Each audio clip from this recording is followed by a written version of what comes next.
It's DTH, the podcast. We are at Shorewood Legion Hall. We are hanging out in the front hallway. Scave just played, and I'm kicking off the podcast with Antonio from Knaaves, who used to be in Die Alone. With Mikey Adler. Yeah, we're just hanging out. Antonio's getting warmed up. Tell me your favorite Shorewood Legion Hall story. When you think of Shorewood Legion Hall, tell me the story that pops in your head. They have a pretty good fish fry here. It's nothing to do with music, but they got good food. I don't know. I played a show with Suffer and Truth here. I got to play with them for a little bit. I know Die Alone played here too, but nobody remembers that because everybody walked out when we were playing. So, but we got to play Rain and Blood. We got to play some Slayer, and Suffer and Truth is one of my favorite local bands of all time. It was cool to get to play with them, and we got to play here, at Shorewood Legion Hall. So that's a good memory of mine, and there you go. So it's been how long since the last time you played here? Here? Yeah. Oh, Jesus, I don't know. I'm 30. I'll be 36 this year, so probably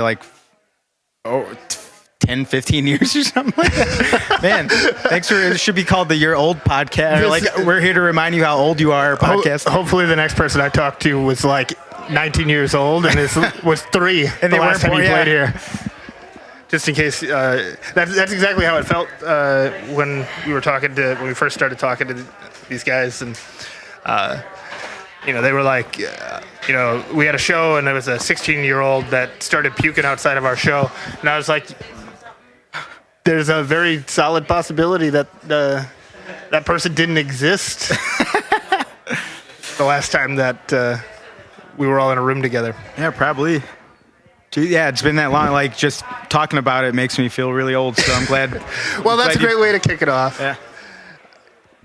Go for it. I'm manning the wristband booth, hanging out with the wristbands. So throughout the night, I'm going to try and grab people and get them to tell me their stories about Shorewood Legion Hall. See if anybody remembers any crazy good old stories about people picking their lips out of their braces in the bathroom. That was the thing that happened here. I'm sure. Wait. Okay, talk about that, because I don't know that one. That sounds better than what I just said. I was like, I got to play here before. I think it was somebody will remember what show it was, but it was definitely a show where we saw a girl get pulled out of the room, and we went downstairs to check on her, and there were people pulling chunks of her lips. Oh, Jesus Christ! Out of her braces, and she had braces then, which and meant two lips probably, and 2 lips. And now she probably doesn't have braces, and hopefully her dental hygienist preferred the rest of her treatment of her teeth the rest of her life. Invisalign for her to keep her lips out of her fucking brace. Jesus Christ! All right, Tom's about to play. Tom's here. How you feeling? Super excited, a little nervous, and very sweaty. This is where you cut your wrestling promo and tell me about the 29 other men that you're going to eliminate. We're going to eliminate everybody in the mosh pit. Tom from Slow Paddock. I don't know. I didn't watch wrestling growing up. I'm sorry. Tom from Slow Paddock has not watched wrestling. They're about to start playing, so we'll be back in a little bit. All right, we're back with Andy Parman, who's already been on the podcast, but he's back. Hey, how's it going? Andy Parman from Knaaves. You haven't played yet. How are you feeling? Oh man, the energy in the room. It's kind of, the sweat isn't there yet, but it's coming. Tell me your favorite Shorewood Legion Hall story. That would have been Forever's Forgotten's last show. There was sweat literally dripping from the walls of the venue.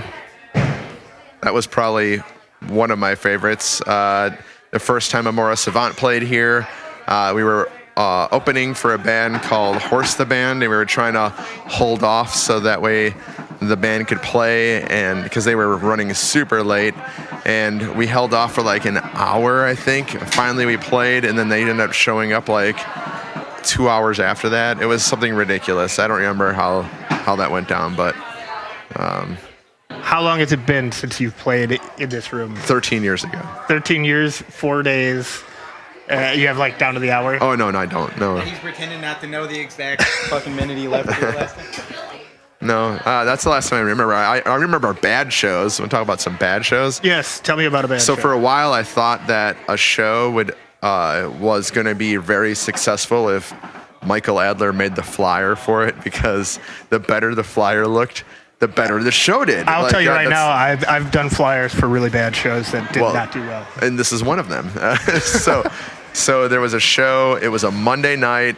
Drowning Man was playing with the Minor Times and Breather Resist, I believe. And these are all awesome bands that should have drawn like 100+ people.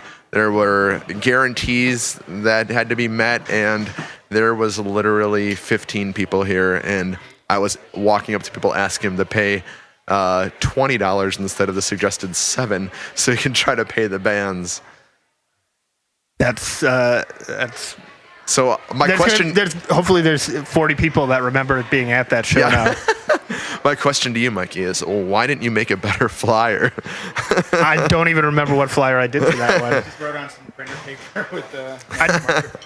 Maybe I didn't do the flyer. Oh, you did? No, you did. It was awesome. What flyer was it? It was the one with like a weird like octopus alien spitting. Oh yeah. Okay, I did do that one. Yeah, I drew that on the back of a receipt, like a credit card receipt. It's literally What? it's about 1.5 inches big, and I blew it up and colored it digitally. Oh my God! Well, you did a phenomenal job. I think I still have the original drawing of it somewhere in a box. Well, you should bring it back to life because that show did well. All right, Slow Panic's about to start. That's why you probably can't hear my voice right now. Yeah, All right, this band is Slow Panic. Slow Panic. All right, we are back. Slow Panic just finished. We got Mike Hinkins, who apparently What's has up? a book. Yeah, but that's not what we're here Tell me about the book. I got a book, and Jamie Kerwin knows all the gang members that I talk about in the book. So you can ask Jamie Kerwin about growing up with gang members. You know, he doesn't seem like a gang kind of guy, but Are these West Dallas gangs? okay. So now you can't say gang member anymore because they're actually West Dallas gang members. Yeah, West Dallas has gangs? they did. I just assumed it was like the mustaches versus the beards. I mean, this was in the '90s, you know, so there's a lot of gangsters and So wanksters. it's just the mustaches versus the mustaches. It was like the dirt stash versus the baggy wife beater T-shirt, you know, like. So Plug your book. Tell me about your book. Just tell me what it is, what it's called. it's called All But Invincible. It's just a book about growing up in West Dallas and traveling the country and riding bikes and getting into crazy situations with a lot of the people that I used to come here to Shorewood with, you know, like bike riders and music dudes. And yeah, you can feel free to check it out. I don't even know where. I got a website. We'll find out. Yeah, we'll you'll figure find it out. Don't worry about it. We'll insert the link here. Tell me a story about Shorewood Legion Hall that comes to your mind when you think about Shorewood Legion Actually, Hall. so the two things about Shorewood that I remember is one, that we would come here like twice a week. You know, it was like we were always here. So it wasn't really coming to a show anymore. It was like, oh, we're going to Shorewood. You know, more like you're going to your buddy's house. Yeah. But I remember a very special show. I think it was a New Year's Eve show. And I think back when many people were still edge. So it was like a really cool escape for us. I mean, and, you know, underage people, I mean, and some of us still are, but I mean, a lot of us came and it was this really awesome family. And I still have this photo of everybody stacked up, you know, and saying like, Happy New Year. And it's like, just such a cool thing to be with all these people at this venue where we could all get along and have a great time. And it just happened to be a bar. One of the things that we did talk about when we were talking about planning this out was to recreate that like the team photo. Yes. So I think right before this next band, I think I might make Andy make that happen. That'd be awesome. Because that was something that we definitely talked about. And every time it comes up, like it comes up on Facebook, people pop it up and like another person gets tagged in it and go, holy shit, remember this? I mean, I don't know what year that was, like 03, 04, 05-ish. It was, I don't remember what year it was. So long ago. But yeah, I mean, so, you know, this place has always been a home, so it's kind of crazy to come back here and randomly run into people and go, holy shit, what have you been doing for 11, 12, 15 years? So that's been the theme of the last three people we talked to. Yeah. Is, wow, But you know, flies. the last thing I'll say is what's really cool is I'm standing out there. I feel like that old guy that I didn't understand 15 years ago. Yeah. But it's awesome. It's just like a 14-year-old kid here. He's like, he looks like his parents let him come out for the evening, and he's just like, hey, oh my God, I'm seeing a crazy metal band, and it's like fucking cool to see that. Like the 14-year-old kid out here watching, bands get loose. And that was exactly what we were going for. Was that I was a little bit older back then, but we're trying to figure out how to take people who now that they're getting they're the old generation, they're the OGs, get them to even pay attention to what's going on with the younger people. What is it? I don't even know. I'm getting handed a drink. Probably a Coke. Q. Is this liquor or not? Is it? That's my drink You're of trying choice. to make me break post 30 edge. Are you still Edge? I was never edge. Okay, I was never edge. but I quit drinking when I found out I was having a kid. Oh, So, good reason, right? yeah. Just so This is also a strange one. We're playing the Who's Still Edge game here, and you right? feel guilty because again at our age, I'm like, I don't care, man. I'm not gonna judge you. it's one of the things I talked to these dudes about is like when you take that photo, you're gonna look at that photo like 10 years from now, and you're gonna be like, okay. Which one of these dudes is strung out? Yeah. Which one of these dudes is making like a ton of money in their industry? Which one has of 3 these- kids? Yeah, which one of them has 3 kids? Yep. And 10 years later, you look back and you're like, what the fuck did we do with our lives? Really? I mean, yeah. It's been what a strange meeting place though to have yes, we all were into like similar music, but still a lot of diverse people came through here and like hung out, and then totally just other directions, Yeah. And we're all doing different things, but everybody's kind of. But Everybody's doing interesting shit. So Yeah. Hopefully. I hope everybody's doing interesting shit. and it sounds like this is too. And I don't know. I'm like, I just hope that this the goal of these guys is to spark something awesome and do something cool and revive a scene. And though I can't be a part of it because I don't live here anymore, it's super awesome to just randomly be here and see it, and hopefully lend my 1 body, 2 bodies to be here and part of the crew. So You can't have an all ages scene if you're not putting the effort in to find people to whom all ages shows actually matter. Yep. I could be 38 and be like, man, I wish there was more all ages shows, but it really doesn't fucking matter. Yeah. Right? Yep. Because you're not the all ages. Yeah. So if Totally. you're not looking to help young kids get into stuff and do shows and have their shows be successful, Awesome. they disappear. So that's what. Hell we're yeah. Well, and kudos to see that, didn't that hurt? And this, the podcast, I saw that pop up on Facebook. That's awesome to have a community pop back up and again, maybe connect with the new generation. So good luck with it. And hopefully this helps a little bit. Thanks, Mike. Yeah. Thank you. All right. This is the famous Murder Face. I've heard much about you. Nice to meet you. Nice to meet you. This is the microphone. Okay, I hold the whole thing. You can hold it if you want it. I like the setup. Tell me about yourself, Murderface. Why should I know you? There's no real reason to know me. They were very excited to get Murderface on the podcast. I'm excited to be on the podcast. I'm honored to be invited. I'm excited to have you. Thank you. So, is this your first? Did you used to go to shows back in the day here, or is this your part of? Are you? Let me start this over. Are you a young buck, or are you an OG? I'm something. I came to a couple shows here when I very first started coming to shows here. I saw some of the last shows here. What shows? So What shows did I'm you right see? I'm right on the margins. I remember distinctly seeing Dead to Fall play in here. Yeah. And other than that, my mind has mostly been turned into like a old pumpkin that just kind of everything that's from 10 years ago is just kind of sloshed around in my mind. I'm sure that you're not the only person who feels that way. Yeah. So what are you doing these days? How are you feeling about Shorewood being back?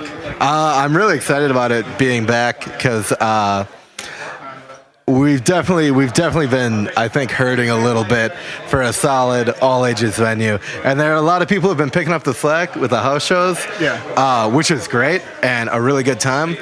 But I think like once in a while there are some shows that are better suited for a full venue, and not somebody's home. Sometimes you need some room to stretch out, and you're not, interrupting somebody's, Roku session. Hanging out on the Netflix upstairs, and you're like, hey man, you guys turn it down a little bit. Yeah, need a little room to breathe once in a while. Awesome. It feels like I've heard it from a few people. They say that the room feels smaller. Does the room feel smaller to you? It definitely feels a lot smaller than I remember, but when I came here, I was also about 50 pounds lighter, so I think that might be part of the I've also part of heard why. that a few times now, so it's awesome. I'm excited to finally get to meet you. They've been telling me that you are somebody that I should talk to, so I'm excited. Nice to meet you. Yeah, nice to meet you too, man. All right, have a good day. Yeah, thank you. All right, I got Jimmy from Scathe. They opened up tonight. How you doing, man? Good, how you doing? This microphone. Hey. So, this is. Have you played Shorewood before? I haven't played Shorewood. Is this? No. Were you around the first iteration of these shows? No, by the time I got to Milwaukee, I think they just were like finishing up. But the bass player Luke has been coming to shows here forever, like when they used to do them. I can't remember if any of his old bands actually played or not, but I know he said he was at like all the old shows. You've heard the stories. Oh yeah, I've been hearing stories from all my friends that I met down here. Like it's pretty rad. So tell me about Scathe. Like, tell me the backstory on Scathe. What should I know about it? Well, let's see. Like, what our deal is? I don't know. We play like what we call like dark hardcore, which I guess is kind of a BS term, but I don't know what else to say. It's kind of like crust punk, I guess you'd say. Like a lot of stuff stems like lyrically from like, I don't know, the way that we kind of view the way things are going in the world, especially right now. I mean, there's a lot of jerks like to say a lot of fuel for punk bands, but at the same time, it's kind of true. Like, there's a lot of things to be pissed about. So we just kind of fuel a lot of our energy into the music that we kind of like to play, which is always like dark, heavy, fast, like really angry music. So I don't know. That's kind of our deal. We all agree on similar things, and one day things just connected and we became a band. So. And I definitely feel like you said, the times we're in right now, it feels like people are pissed again. Yeah. We spent 10 years not being pissed. Or being copacetic. Yeah, I don't know. I feel like I know a lot of people who have been pissed for the last 10 years or so, but now there's always a lot of things. Yeah, not that guy. But there's always been a lot of things that, people always talk about, and some people are like, oh, you're paranoid, or you're just spewing rhetoric, or you're just believing in that thing or one thing or another, and, it's not really like that. But then here we are where they're not, people like our president, all the people that he's putting in the White House, they're not even trying to hide all the lies and all the fake news and all the bullshit that they keep spewing. I mean, it's like, maybe it's just 'cause I'm getting older, but I feel like they're not even trying to hide it anymore. Now it's like people are like, oh, now there's a lot more people pissed. It's like, well, there should be, but I feel like people have always been pissed. It's just now it's so much more apparent to more people that you can really feel attention. I don't know, like not just in Milwaukee or here. I mean, like everywhere you go, at least everywhere I go. I agree. Awesome. Thank you very much. Yeah. I hope that's perfect. Thank you. Cool. Yeah. All right, I am back with, what was your name? Sorry, I'm terrible. I didn't get your name before. Angie. Angie. Yeah. She does the Resonating zine.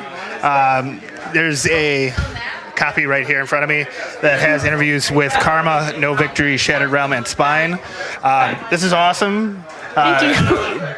Back in our day, we didn't have anybody that did a zine, which is kind of like the one thing that I don't think we had that... it's lacking from our generation. So I think it's pretty cool that you've got this out here. Tell me about it. Tell me about how you started it. What's the story behind it? So I have a blog called Resonating, which is on the back of the zine. And basically it's just like about hardcore music and kind of, I guess, hardcore politics, things like that. Because I'm a writer, so I just kind of wanted somewhere to put things. And then I don't know. I kind of just decided that making a zine would be cool. And then when I went to the Rumble, which is like this big music, you knew back in the day they had it, but they, for anyone listening, it's this music festival I went to and it was really cool. So I just thought I'd kind of make something to commemorate it. Awesome. So is this this is the first issue that you've got here? Yes. What made you decide to go print rather than escape the blog? Yeah. And you can plug the blog. Yes. The blog is www.resonating.us. The .com was in the six-figure kind of cost, so .us. But anyway, so just going print, I guess. I think it would be really cool to work for like a music magazine one day, but the blog is just more like my DIY thing. So I just thought that maybe going print would be like a cool endeavor into going into that, I guess. Yeah. Awesome. Did you when you did the interview with these bands, was it difficult to get through the lots of bands that are bigger bands have an entourage. Yeah. Did you prearrange these interviews, or did you just grab people on the spot? So pretty much what I usually do is just I'll like write the questions and then like email them to people, because that usually, unfortunately, you can't always sit down with bands, stuff like that. Honestly, the scariest one was getting Shattered Realm, because Joe Hardcore is quite the personality, but he's really cool. I just thought he'd say no. So they actually played here in Shorewood Legion Hall. That's so cool. Everybody in the band was down in the bar the whole night, and I remember that.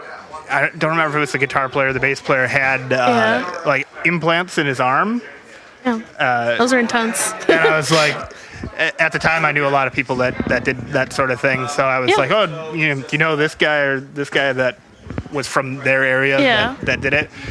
And the guy looked at me and he goes, "Fuck off! Don't talk to me." Oh my god. Yeah, I think that might be like a member that's probably not with them anymore, but true. That happened downstairs right here. Jeez. So when I think of Shattered Realm, I think of being told, "Fuck off! Don't talk to me." Yeah, anymore. same here. I don't know. They got kind of like a scary personality, and then like if you are interested in the zine, there's a really long interview where he just kind of chose this as like, he said, I feel like this is the interview where I can just air out all the stuff, and he talked about all the drama of like the name copyright and everything. Yeah. And I published it because I think it's really important and cool information, but I was just like, man, I hope no one gets mad at me for publishing this. Yeah, the interview was with Joe Hardcore. I don't think Joe Hardcore gives a fuck what he doesn't care. I hope no one else does. Nobody's telling Joe Hardcore. Oh, absolutely not. He's cool. But awesome. Thank you. I appreciate that you're still chugging along, that somebody's doing it, because it's helpful. And I'm a big proponent of when you see somebody's not doing something, just say, fuck it, I'm going to do it myself. Yeah, exactly. That's what the blog's for. So I'm stoked on it. Cool. Thank you. All right, I'm back with Tim, who is a Leatherman. Yes, I am. Are you a classic Leatherman? I don't know. I don't know what that means.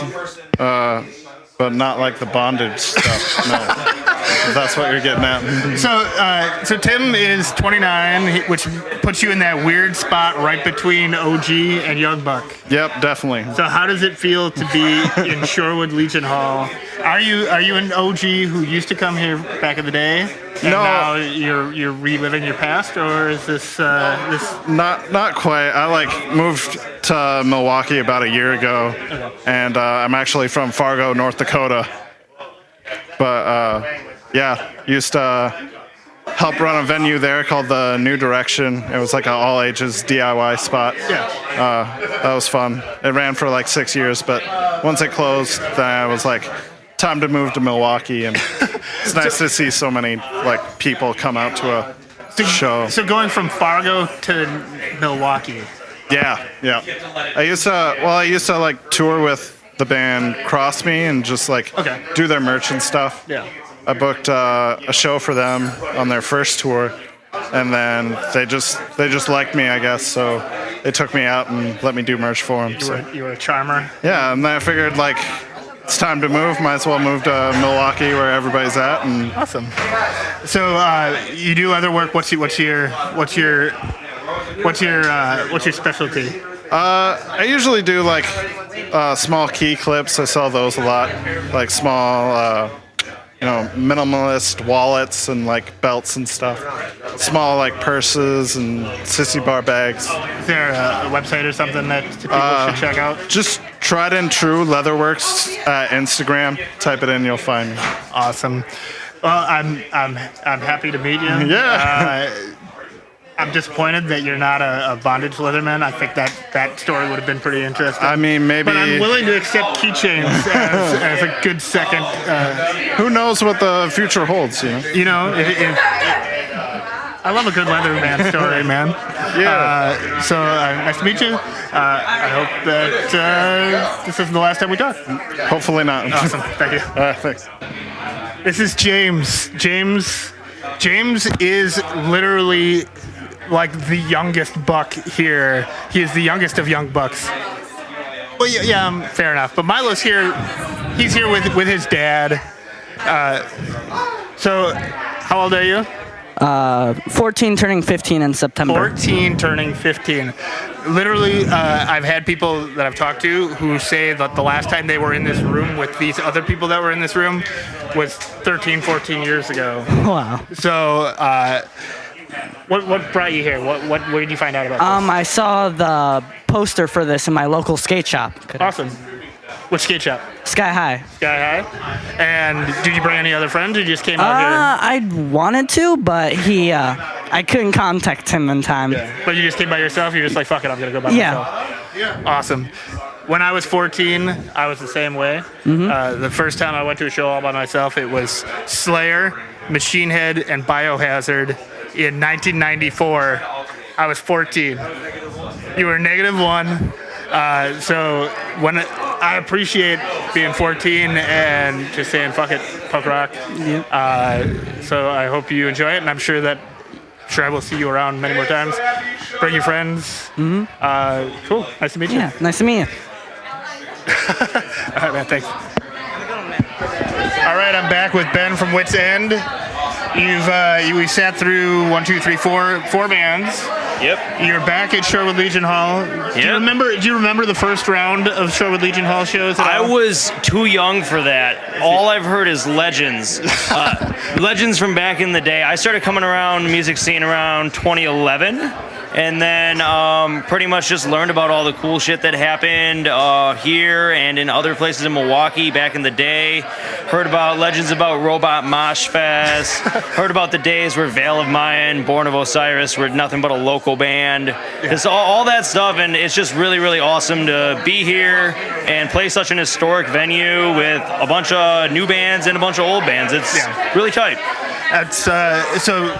When we first started having this conversation, it was definitely we wanted to get 3 bands that were OGs, 3 bands that were young bucks, and Wits End was like one of the first bands that came up in the conversation. Thank you. So tell me about Wits End. Wits End has been around for about 2 years now. I actually was the original guitar player, and then last year our drummer left, and I ended up taking over the helm at drums. Actually, a much better percussionist than I am guitar player. I don't really know why I was playing guitar in the first place. But since then, we've just been playing a lot of shows around Milwaukee and the Midwest. We don't really have like a defined style per se. It's kind of a clusterfuck between hardcore, metalcore, and deathcore, and it's just each one of them is so prevalent in our writing style and the stuff that we listen to that it's just really hard to pinpoint like, oh, we're a hardcore band or we're a metalcore band. It's really we're just a mix of like all the music that we grew up listening to. Awesome. So tonight you guys are playing last. You guys are playing after Knaaves. You guys have anything special planned? Yeah, well, we've actually been in the studio the past 2 weekends recording another EP, 7 songs. Currently, today we're going to be playing 3 of them, one of which we've been playing for the past couple months. The other 2 we've actually never played live before. So pretty excited about that. Playing a couple songs off our split with a band called Source of Hate, and then a couple songs off of our debut EP. Really just all around some of our favorite songs that we put out. cut out a little bit of the fluff from songs we don't play that often. But just in general, we're playing 3 new songs. Very excited about that. Hopefully they go well. Hopefully people like them. Awesome. Anything else people should know about you guys? Other than the fact we're in the studio recording an EP, you can be on the lookout for that. Other than that, no, not really. Awesome. Thank you. Well, perfect. Thank you so much, Michael. All right, I'm back with Tim Tyson from Whitaker. Whitaker. Yeah. Tim and I. Tim's my dad role model. That's right. He had a kid a year before me, and it was like prime time. And when I found out I was having a kid, I saw Tim was having a kid, or Tim had a kid, and We kind of teamed up to have curly-haired Moffats together. Exactly. It was great. So tell me about Whitaker. Whitaker, punk rock, punk metal kind of band that we started with my brother and Kevin Lucas from the Murder Weapon, and he used to do shows at 926. He was our sound guy. So we just started a band, just Kevin and John, writing songs, recording songs, kind of similar to like what you guys were talking about last week. Kevin records a song, John puts down some lyrics, and then I come in and play bass. So got our drummer Mike. So that's kind of live outfit, but really Kevin's spearheading it with writing, and John. So yeah, we're playing Summerfest on Wednesday, 5 p.m. at the Rebel Stage. What's the date on that? Oh, that would be the 27th. 27th. So that's not going to make it. Yeah, it will have happened by the time it's coming. Well, we did a great job at Summerfest at the Rebel Stage just now, and we're playing July 14th at Up and Under. Awesome. Yeah, can't believe how good the Summerfest show went. It was phenomenal. This is the moment where I have to officially apologize for one of the legendary stories of Didn't That Hurt was we would have our Memorial Day parties, and I would prank phone call people. You called Trauma Sponge. And I called Trauma Sponge that you were in. I wasn't in Trauma Sponge. You weren't in Trauma Sponge? No, I was not in Trauma Sponge, and I know all about this. That was Zach. So, well, then I don't apologize to you for the Trauma Sponge. I love the Trauma Sponge story, and I told Zach the Trauma Sponge story. I thought you were. Zach, I felt personally guilty about the Trauma Sponge story because Hobbs was the target of the... Matthew Breifogel was the target of the... So the story is, and I guess I should make it official so that people know what we're talking about. Sure. At the time I was in Die Alone with Tim Blesky, who couldn't come to our Memorial Day party because he had to work in the morning. And he was very adamant that he had to work in the morning, and he was pissed. He didn't want us to fuck with him. So we called up Trauma Sponge off of MilwaukeeRocks.com, and I posted somebody who worked at Century Media Records and told them that if they got a press kit with a photograph and quotes from people who had booked them and a CD and a band photo and stickers and if they got it to me by midnight that night, then I would take it with me back to Century Media because we were very interested in signing them. And they got it back to Tim's house at 2 a.m. They rang Tim's doorbell repeatedly. Trauma Sponge story? This is the Trauma Sponge story, which more affected Zach from Spud Monkey than me. Sorry, Zach. Well, they rang the doorbell until Tim woke up. And the next time I saw Tim was like, this fucking band showed up at my doorway with CDs and like a press kit, and they were telling me that they were getting signed to Century Media. But I always thought that you were in Trauma Sponge. Zach looked exactly like me at the time he was in Trauma Sponge, so that happened all the time. We both had a similar nu metal vibe. We both wore a lot of bandanas, and we were both like heavy-set guys with sideburns and curly hair. Zach lost a lot of weight, so he didn't look the same later, but I've been confused for Zach a lot of times. I thought it was Metal Blade Records. Was it Metal Blade? I think it was Metal Blade Records, because I remember Matt was stoked on didn'tthathurt.com, and he was going to take us all with him, which is super nice. My days as a Metal Blade HR guy is been and gone, so... but I apologize for you not being in Trauma Sponge. That's okay. I'm very okay with not being in that. Well, I was in Spud Monkey, which was a crime enough. But you know what? We were around, and we did our thing. I love you, Tim. I love you, Mikey. All right. I'm back with Emilio. Emilio is a young buck. Yes. I've talked to a lot of OGs.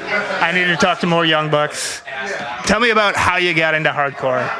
I got into hardcore music when I was about 14 or 15 years old. I started listening to like bands like Rotting Out, Trapped Under Ice, and stuff like that. I never was able to go to shows. I lived in the Madison area, and there's not really a scene there, at least not now.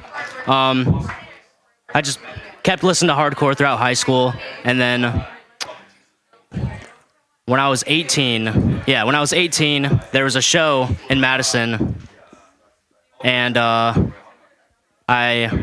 really enjoyed it. It was something that I felt like I was looking for a while. It was something that I felt like I could be a part of and stuff like that. And I was waiting for more shows to come to Madison. It never really happened. And then I found JJ on Twitter, and then I found out that he had booked shows in his basement.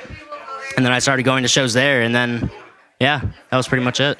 So as a 20-year-old, when I first talked to Tom and Michael, who are sitting next to me right now, it felt like the conversations they would have about booking shows and about hardcore, about punk rock, it felt like the same conversations that we had when we were 20-something. Mm-hmm. So I felt like the future Bill and Ted talking to the young Bill and Ted. For sure. Where you're trying to tell people, like, this is what you have to look forward to. Mm-hmm.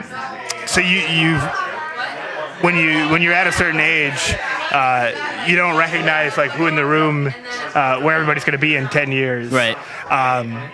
So part of what we valued was figuring out who had the most passion, right, and the most energy, and just said, fuck it, I'm just going to do it myself. So when you were in Madison and you said there wasn't that much of a scene, right, and you dug it up yourself, are you still in Madison now? Yeah, I still live in the Madison area. And so how often do you make it to Milwaukee? I try to come here as often as possible. I try to come to as many shows as I can. So are you doing like the overnighters? Are you staying with people when you get back? Every once in a while, yeah, I'll stay with a friend or just like most of the time I drive home at the night, and then I get home at about like 1, 2 o'clock. Yeah. So there was back in the day, and this whole podcast has been about like, man, back in the day, right, it used to be like this. So we would have a lot of people from, Appleton, Oshkosh. So getting people who are not just from Milwaukee to come here is pretty vital.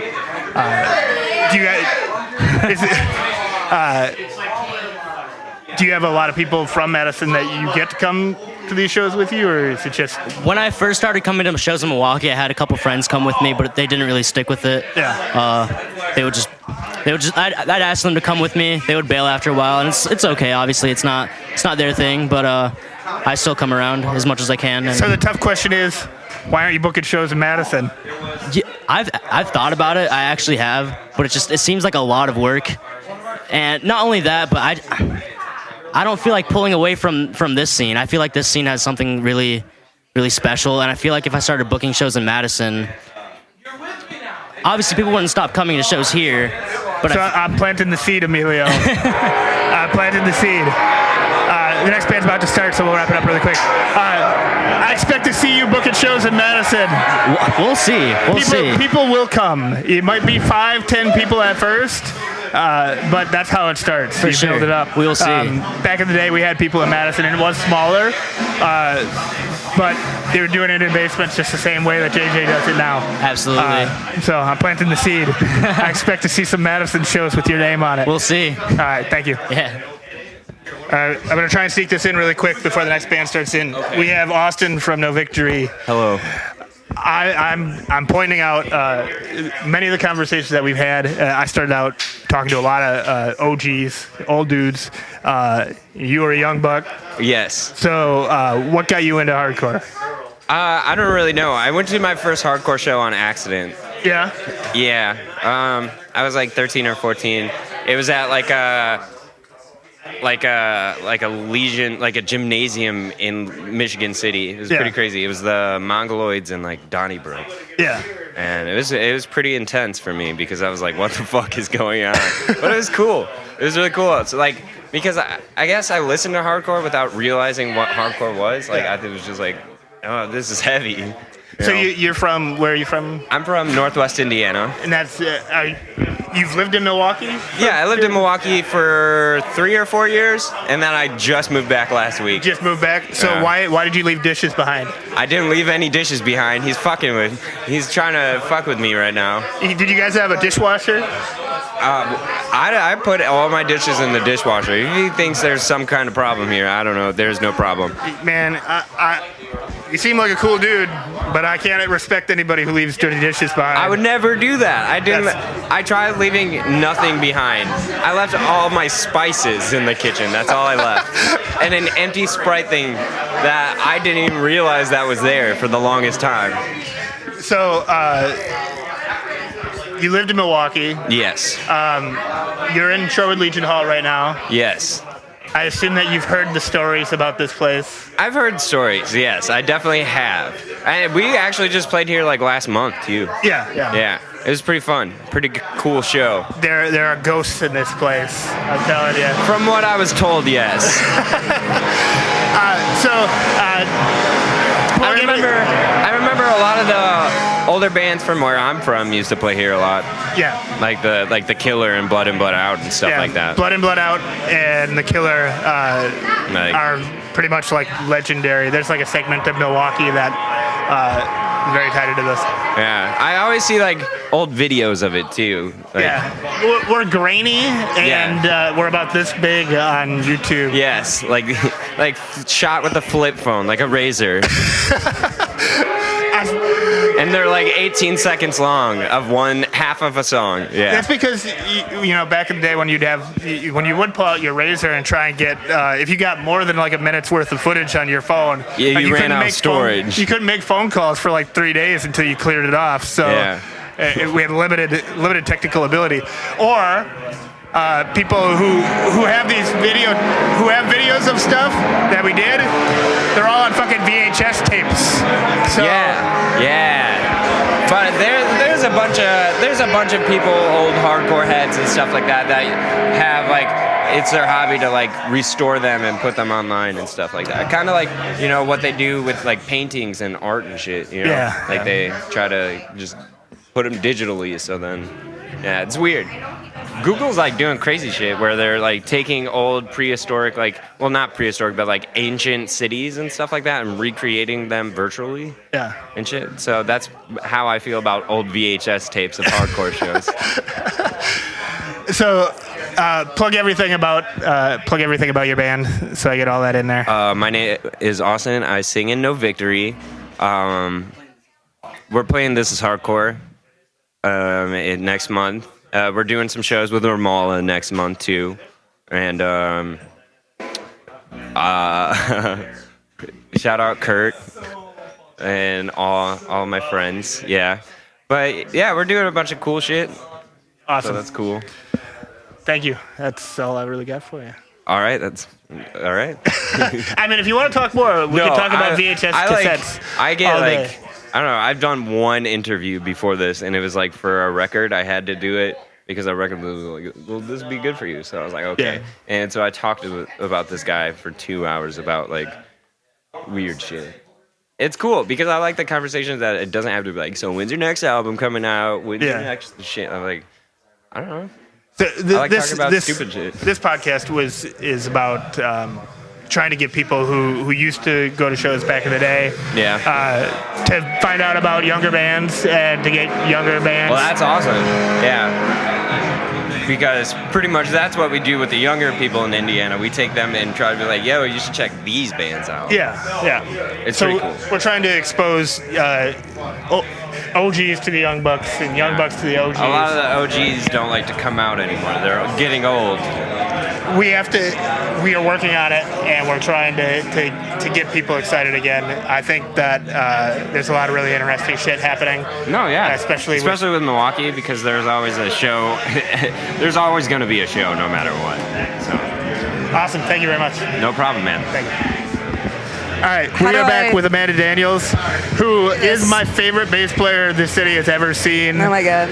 I think that, like I said, you're tasteful. You know when to not play. So I'm super stoked. And you have like, from top to bottom, all of the equipment that I would play if I was a bass player. Yeah. The bass, the perfect bass, into the perfect bass head. No, it's not the perfect bass head. I have a better one. It's broken. That's an old one. It's not mine. I'm borrowing it. By pretty cool happenstance, I came across an old bass head of mine, and I played it tonight because my other one's blown. That's yeah. But it's an SVT classic. It's a fucking SVT classic, which is sick. And it's classic for a reason. Yeah, but my other one is sicker. How is it sicker? It just has better tubes. It's I don't know. Don't ask me gear questions, please. So the reason that you are on here is because I have to pitch you are you a young buck or are you an OG? And we had somebody who requested to change their answer, but I'm not letting him change his answer. A young buck or OG? What am I? I'm a fucking wild buck, Mikey. You are a wild buck. You're not a young. I need to like shoot a free throw into a basketball hoop right now. I now have officially gotten everybody on names except for Mike Lucas. Oh, hello. What up, G? Who is now on the podcast. Malice. I've gotten everybody. So all the names have been on. Can you do black metal stuff? Because that's what you do. Say something creepy.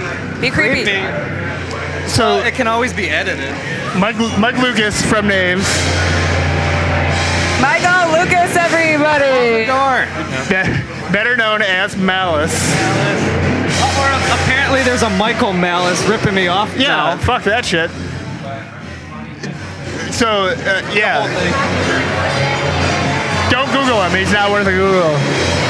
If people need to close the door. Close the door. Close the door. I can't hear you. I know.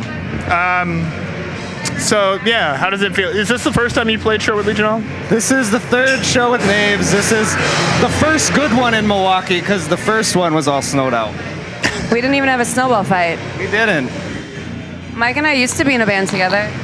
Did you know that? Yes, I did. Did you ever see us? Yeah, I saw you guys. I don't remember. That's like 2 years ago. It was even longer. 3 years ago. Well, I left. It was 3 years ago. I left. Yeah. I did that. I came back. We're in a band together again. Can you hear me? How do I use the microphone? Just you're doing the perfect like local news anchor like. We're like the Beatles, where it's where they sang on one microphone. Should we watch this last band though? No, I mean yes. Yes, you should, because you're gonna be doing a podcast with them. I am. So it is gonna be a drinking game. It is gonna be a drinking game. I am putting my foot down on that. Fair enough. And you know Fisher, as long as he can drink, he's down for whatever. You're going on the podcast with Mike Fisher and playing a drinking game? Oh yeah. With these guys, so I need to size them up, see what I'm getting them into. You need to practice. You need to practice. Well, I don't need to practice. They need to practice. They need to practice. They haven't partied with. It's been a while. You can come too. Why not? Oh well, then they'll just not even. Yeah. I take that back. Edit that part out. It's not even a contest if I come. Well, this is just a tease for that episode now. It's just a tease. Now we can't back out. All right, we are back with Hal, a transplant from Missouri. Is this who is a? Would you consider yourself a young buck or an OG? Probably somewhere in the middle. I mean, Somewhere in I'm the middle. 26 and I've been going to shows since I was like 14. Yeah. So whatever that means. I don't know. So what's your background? What should I know about you? I moved here from Missouri in 2014, the year of our Lord. And I was in a bunch of bands before that. I was in a band called Black Hole for a while. I played guitar and bass in a straight edge band from Oklahoma called No Thanks. And now I make industrial music on my own, and I come to all of these shows that I can. Awesome. So, if I caught it right, you used to do DIY shows in Missouri? Yeah, I actually worked at venues since I started, about like a year after I started going to shows. Basically, in Southwest Missouri, everything is very Bible-based, I guess. Shocking. For better or for worse, whatever. Yeah. There was a venue there that was funded with large church money. Yeah. And their whole thing was that they had shows that they wanted, like, air quote at-risk kids to come to. Yeah. So they would always book like hardcore and metalcore bands. Yeah. In 2000 whatever. So are you religious? Are you what? Are you religious? No. Or, okay. No, that was because I'm an atheist and I didn't want to be sure that I didn't shit on it. Like, good, very fair. Yeah, it's creepy that they would be. It's something you're born into that you have to escape. Yeah. But no, I worked street team there when I first started going to shows, and then they hired me a year later, and I've kind of been working with venues and stuff like that ever since. Awesome. So now that you're in Milwaukee and you're playing industrial music, what do you define industrial music as? Because that's an equally as deep, multi-generational genre of music as hardcore. It's really interesting. I had a friend here who was also into hardcore. It turned me onto it about 3 years ago. I do enjoy a good Skinny Puppy, a good Ministry, like Frontline Assembly, bands like that. For the young people that might not know. I love Frontline Assembly. Yeah, they're fucking great. It's like Code Orange, but without any of the guitars and breakdown things, and just like the crazy electronic stuff. So what you're doing is there anything where people can hear this? I'm recording on Monday. You're recording on Monday? I'm recording 2 days from now. What is it called? It's called Paralyze. Paralyze? I've been playing shows around. Yeah. But yeah, I'm finally, once the EP comes out, probably in late July. And where can people find out more information about this? Nowhere right now. Nowhere? There's not going to be anything on the internet until I have something recorded. Fair enough. But when it's there, you'll probably know about it. Fair enough. Awesome. Nice to meet you, Hal. You too. Just keep it nice and simple.